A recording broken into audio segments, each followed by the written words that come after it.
What do you do when your calendar is so overflowing with meetings to the point that it's nearly impossible for you to get any real work done? Not only that, but you're spending your time between meetings preparing for the next meeting, and you're spending your time in meetings being distracted. It probably won't surprise you at all to find out that the average employee spends 85% of their week just in meetings. Now, imagine a week where you actually have time to put your head down and get your work done without rushing from meeting to meeting or battling Zoom fatigue along the way. You know exactly why you're in every meeting, the value that you bring, and you're able to contribute to each one in a meaningful way. How do we get there?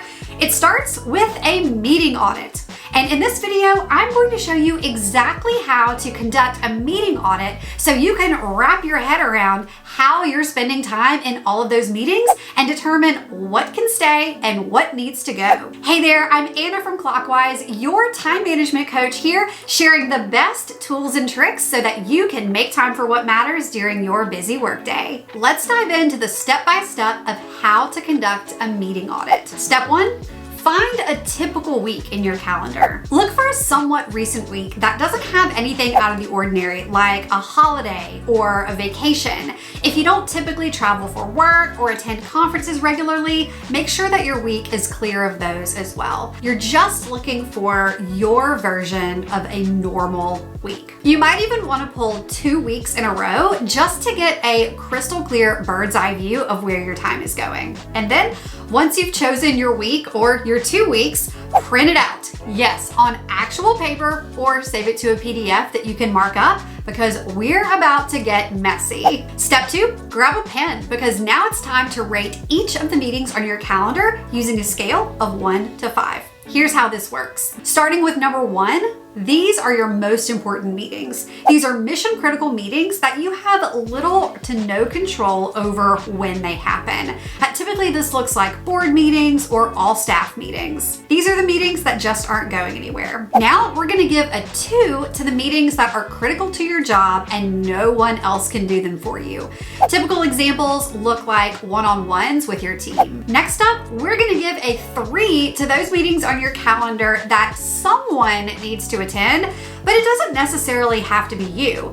With a little bit of time and training, you could probably train someone on your team to attend this meeting for you and report back. Typical examples of meetings that get a 3 might include code reviews, planning team meetings, or interviews. Now we're gonna give a 4 to those meetings that are somewhere between necessary and nice to have.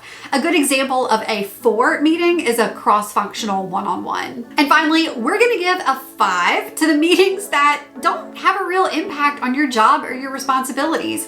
Maybe you've just been attending these to be nice, but they're outside of your direct responsibilities. Now that we've rated all of our meetings, it's time to move on to step 3, when we're gonna take a laser-focused look at how much time we're spending in those 3, 4, and 5 meetings. This is the amount of time that's available for you to delegate, be more selective, and say no more often. Now that you've taken the time to audit your meetings, you are much better equipped to make decisions about how to spend your time. Can you cancel any of those 5 meetings? Can you cut back on any of the 4 meetings? And finally, can you train and delegate someone on your team to handle the 3 meetings for you? There you have it. To audit your meetings, start by choosing a typical week or 2 weeks in your calendar, then rate all of your meetings with a scale of 1 to 5, and finally, take a close look at those 3, 4, and 5 meetings to determine what you can cancel, cut back on, or delegate. Now, with the meetings you have left, you'll probably want to make those as efficient as possible. So press play on the next video where I'll be sharing 3 simple strategies to make your meetings more productive and efficient than ever before. I'll see you there.